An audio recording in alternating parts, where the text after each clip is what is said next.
Pernah nggak sih kamu perhatiin ada orang-orang yang kayaknya punya kendali penuh tanpa perlu ngomong banyak? Mereka nggak teriak-teriak, mereka nggak memohon, mereka cuma menarik diri. Dan entah kenapa, tiba-tiba aja suasananya berubah, energinya jadi beda. Soalnya kan dari kecil kita semua diajarin hal yang sama, entah secara langsung atau enggak. Jadilah orang baik. Dan baik itu seringkali artinya selalu ada buat orang lain. Bales chat dalam hitungan detik, bilang iya buat setiap permintaan. Padahal di dalam hati kita udah teriak, enggak. Kita jadi percaya kalau nilai diri kita itu tergantung sama seberapa mudah kita diakses. Tapi coba deh pikirin lagi. Gimana kalau kebiasaan selalu siap sedia ini sebenarnya bukan kebaikan, tapi malah penjara yang kita ciptain sendiri? Gimana kalau justru inilah yang diam-diam nyedot energi kita, bikin kita capek, frustrasi, dan ngerasa hampa? Oke, yuk kita bedah bareng-bareng. Di sini kita bakal kupas tuntas gimana caranya memilih untuk diam dan menarik diri. Kalau dilakuin dengan sadar ya, bisa jadi sebuah tindakan yang punya kekuatan luar biasa. Kita mulai dari sini dulu.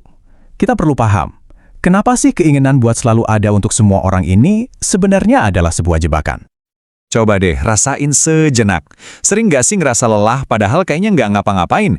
Atau mungkin ada rasa frustrasi yang numpuk terus di dalam? Di akhir hari, bukan yang ngerasa puas, malah ngerasa kosong. Nah, ini akibatnya kalau kita tanpa sadar jadi tombol darurat emosional buat semua orang. Selalu siap ditekan pas mereka butuh, terus dilupain gitu aja. Ternyata, ada loh penjelasan psikologisnya. Pakar psikologi, Carl Jung, punya istilah buat ini, persona. Bayangin aja, ini kayak topeng sosial yang kita semua pakai. Topeng yang sengaja kita desain biar kita diterima, disukai, dan diakui sama lingkungan sekitar kita. Gampangnya gini deh, persona itu adalah topeng yang bikin kamu bilang, gak apa-apa kok. Padahal sebenarnya kamu udah sesek napas. Kamu balas chat saat itu juga meskipun kamu capek banget, karena kamu takut ngecewain orang lain. Itu persona kamu yang lagi bekerja. Intinya tuh di sini, setiap kali kita lebih mentingin ketersediaan kita buat orang lain daripada kebutuhan kita sendiri, kita itu sebenarnya lagi ngabain diri kita sendiri loh. Tanpa sadar, kita jadi pemeran pendukung di film orang lain, sementara panggung utama di hidup kita sendiri kosong melompong. Dan semua ini ada harganya. Setiap kata iya yang terpaksa, setiap respons yang dipaksain, punya biaya tersembunyi yang mahal banget. Biaya itu adalah energi psikis kamu, bahan bakar buat ngejalanin hidup kamu. Menurut Carl Jung, pikiran dan emosi kita itu bukan mesin yang bisa jalan terus-terusan. Anggap aja kayak baterai handphone. Setiap hari kita bangun dengan baterai penuh, dan setiap pikiran, emosi, dan tindakan kita itu ngabisin daya baterai itu. Pertanyaannya, kamu habisin buat apa aja? Coba kita jujur sama diri sendiri. Sebagian besar energi kita tuh bocor bukan buat hal-hal yang penting, tapi buat bereaksi. Berapa banyak energi yang kita buang cuma buat balesin komentar nyinyir, atau ketrigger sama provokasi di media sosial, atau capek-capek nyunengin orang yang sebenarnya nggak peduli sama kita. Kita bakar habis sumber daya kita yang paling berharga buat hal-hal yang nggak ada gunanya. Jung sendiri pernah bilang, apa yang kamu tolak akan tetap ada. Maksudnya, makin kamu reaktif sama sesuatu, makin kamu ngelawan, kamu justru makin terikat sama hal itu. Energi kamu habis ke sana, padahal seharusnya bisa kamu pakai buat ngebangun hidup kamu sendiri. Nah, sekarang kita masuk ke sisi yang lebih gelap nih. Pola reaksi kamu yang gampang ditebak, itu bukan cuma nguras energi kamu, itu juga bikin kamu jadi sasaran empuk buat dimanipulasi. Biar paham, kita kenalan dulu sama satu konsep lagi dari Jung, proyeksi. Gampangnya, ini tuh kayak mekanisme pertahanan di mana seseorang ngelempar sifat atau perasaan jelek yang ada di diri mereka ke orang lain. Contohnya, orang yang nggak jujur sering banget nuduh semua orang di sekitarnya itu pembohong. Nah, ini kuncinya. Makin kamu selalu ada secara emosional, makin kamu jadikan vas kosong yang sempurna buat proyeksi mereka. Orang lain nggak lagi lihat kamu apa adanya, tapi mereka lihat apa yang mereka mau lihat di diri kamu. Peran yang tanpa sadar kamu setujui buat dimainin. Siklusnya tuh simple banget. Mereka neken tombol yang mereka tahu bakal bikin kamu panas. Kamu bereaksi persis kayak yang mereka harapkan. Energi kamu habis, dan permainan mereka berhasil. Orang manipulatif itu nggak perlu ngontrol kamu. Mereka cuma perlu kamu terus bereaksi dengan cara yang sama.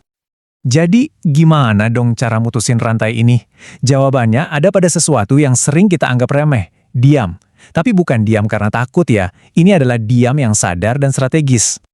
Penting banget nih buat bedain keduanya. Diam yang pasif itu artinya lari dari masalah. Tapi diam yang sadar itu artinya kehadiran kamu justru makin kuat. Ini bukan berarti kamu nggak punya suara, ini artinya kamu punya kendali penuh atas energi kamu. Ini adalah pilihan sadar buat gak ikut dalam pertarungan yang gak sepadan. Kenapa ini bisa sekuat itu? Karena pas kamu menolak buat bereaksi, kamu ngambil alih kendali ceritanya dari tangan mereka. Sikap diam kamu itu maksa mereka buat berhadapan sama berisik dan kekosongan di dalam diri mereka sendiri, sesuatu yang selama ini mereka hindari dengan manfaatin kamu sebagai pelampiasan. Dan ini membawa kita ke tahap akhirnya, proses kelahiran kembali diri. Ini adalah sebuah perjalanan buat secara sadar menjadi tidak tersedia. Proses yang mungkin di awal terasa sulit, tapi pada akhirnya sangat membebaskan. Perubahannya tuh drastis banget. Kamu berubah dari yang gampang ditebak jadi sosok yang berdaulat yang pegang kendali. Dari yang terkuras jadi penuh energi. Dari yang diremehin jadi dihormati. Kamu berhenti jadi reaktor yang cuma bisa bereaksi sama keadaan dan jadi seorang pencipta yang ngebentuk realitas kamu sendiri. Terus, gimana caranya kita tahu kalau ini berhasil? Perhatiin aja tanda-tandanya. Pertama, orang bakal nuduh kamu berubah. Itu karena kamu nggak lagi ngikutin skenario mereka. Kedua, orang yang manipulatif bakal coba mancing-mancing kamu buat dapat reaksi yang lama. Ketiga, orang-orang yang cuma ada pas butuhnya doang bakal pelan-pelan ngejauh karena sumber energi mereka udah nggak ada. Dan yang paling penting, rasa bersalah di awal-awal bakal digantiin sama rasa damai yang dalam banget. Nah, itu tanda kebebasan sejati. Ini emang sebuah kebenaran yang mungkin agak pahit, tapi sekaligus membebaskan. Di perjalanan ini, kamu bakal kehilangan beberapa orang. Tapi gantinya, kamu bakal nemuin diri kamu sendiri. Kamu mungkin akan menjauh dari beberapa orang, tapi kamu akan terhubung kembali dengan jati diri kamu. Jadi, pertanyaan terakhirnya buat kamu. Apakah kamu siap untuk disalahpahami, dicap egois, atau bahkan nggak disukai demi kebebasan batin kamu? Apakah kamu bersedia membayar harga itu untuk jadi diri kamu yang seutuhnya? Pilihannya ada di tangan kamu.